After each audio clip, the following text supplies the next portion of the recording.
Theologian and reformer John Wycliffe never had the opportunity to take his doctrines outside of his native England, but he could never have imagined that his teachings would one day travel as far as 920 miles east to Bohemia. In fact, while his contentious convictions aroused much ado at home, receiving both praise and contempt from followers and ecclesiastical figures, his messages would be far more resonant across the Channel than they ever were back home. The revival of Wycliffe's ideas, many believe, was ignited by receptive Bohemian students who were introduced to the Reformer's works at Oxford University and became so moved by his thoughts that they felt it absolutely imperative to spread the good word in their own kingdoms. Questioning Christians quietly perused complications of Wycliffe's books, and were, at the very least, intrigued by the nonconformists' opinions. One curious mind, however, was supposedly so inspired by Wycliffe that he was at once galvanized into action. Instead of simply parroting Wycliffe's seditious ideas, he launched an entire movement and remained fervently true to his cause, even when his own life was at stake. This fearless firebrand was none other than Jan Hus, the father of the Bohemian Reformation and one of the most infamous heretics in all of Europe. The parallels between the lives of Wycliffe and his Czech devotee were as numerous as they were uncanny. For starters, both Wycliffe and Hus came from humble beginnings, and they shared a number of similar accomplishments, including the translation of the Bible into their native languages, well before Gutenberg invented the printing press. Wycliffe was apparently the first to render the Bible into English, while Hus and his successors revised the Bohemian, medieval Czech Bible.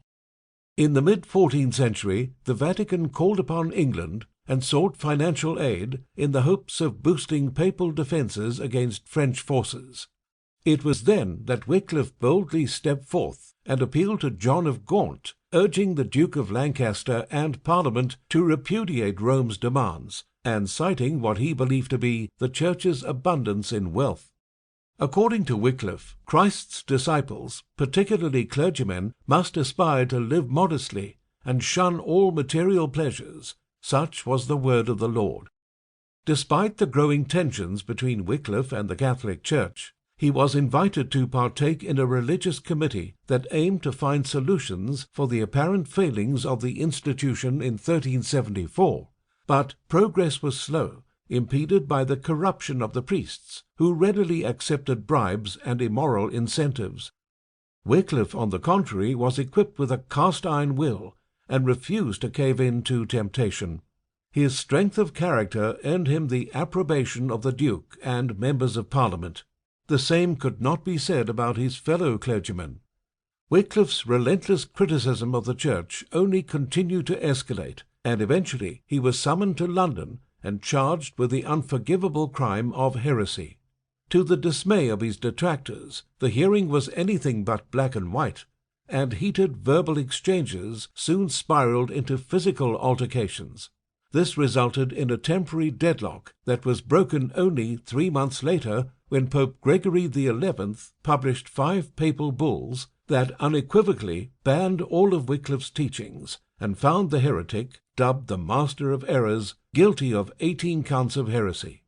The end, it appeared, was nigh, but Wycliffe remained unfazed, declaring, "I profess and claim to be, by the grace of God, a sound Christian, and while there is breath in my body, I will speak forth and defend the law of it."